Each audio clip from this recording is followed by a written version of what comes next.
ছোট পর্দার জনপ্রিয় অভিনেত্রী শবনম ফারিয়া টেলিভিশন বিজ্ঞাপনে কাজের মাধ্যমে মিডিয়া জগতে প্রবেশ করেন তিনি। এরপর অল টাইম দৌড়ের উপর নাটকে অভিনয়ের মাধ্যমে অভিনেত্রী হিসেবে আত্মপ্রকাশ করেন। অভিনয়ের দক্ষতা দিয়ে দর্শকদের মনে জায়গা করে নেন ফারিয়া। অভিনয় নিয়ে একসময় ব্যস্ততা থাকলেও বর্তমানে নিজেকে অনেকটা পর্দার আড়ালেই রেখেছেন তিনি। ব্যক্তিজীবনে নানা চড়াই উতরাইয়ের মধ্য দিয়েও যেতে হয়েছে তাকে। সংসার জীবনে বিচ্ছেদের স্বাদ নিয়েছেন, হারিয়েছেন বাবাকে।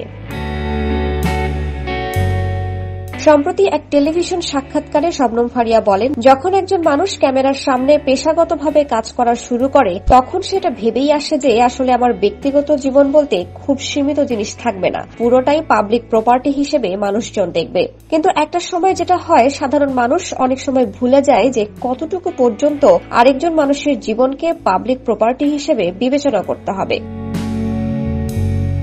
এ সময় নিজের অভিনয়ের সমালোচনা প্রসঙ্গে ফারিয়া বলেন, আমার অভিনয় নিয়ে দর্শকদের সমালোচনার শতভাগ অধিকার রয়েছে। অভিনেত্রী আরো বলেন, আমার বয়স 30-এর ওপরে, এখন আমি নতুন করে ব্যক্তিত্বকে পরিবর্তন করতে পারবো না। আমরা যারা আছি একটা পরিবর্তনের মধ্য দিয়ে বড় হয়েছি। একটা 16 বছরের ছেলে যখন পরিবার থেকে শুরু করে সবার কাছ থেকে প্রপার রেসপন্স না পেয়ে অনেক হতাশার মধ্য দিয়ে যায়, তখন ফেসবুক ব্যবহার করার সময় ধরলাম আমার একটা ফর্মাল ড্রেসে দাঁড়িয়ে থাকা ছবি দেখলো সে, এরপর সেটা তার ভালো লাগলো না। শবনম ফারিয়ার মতে ভালো নাই লাগতে পারে, তিনি এমন কিছু না যে সবাইকে তার ভালো লাগবে। সেই ছেলেটি হয়তো ছবিতে একটা বাজে কমেন্ট করলো, এবার অন্য 10টা মানুষ সেই কমেন্টে লাইক দিলেন, সহমত পোষণ করলেন, এভাবে সে গ্রহণযোগ্যতা পেল।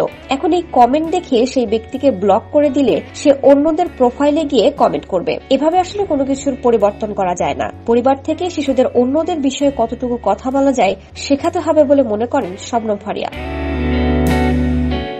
পরিবার থেকেই শিশুদের অন্যদের বিষয়ে আসলে কতটুকু বলা যায় তা শেখাতে হবে বলে মনে করেন শবনম ফারিয়া।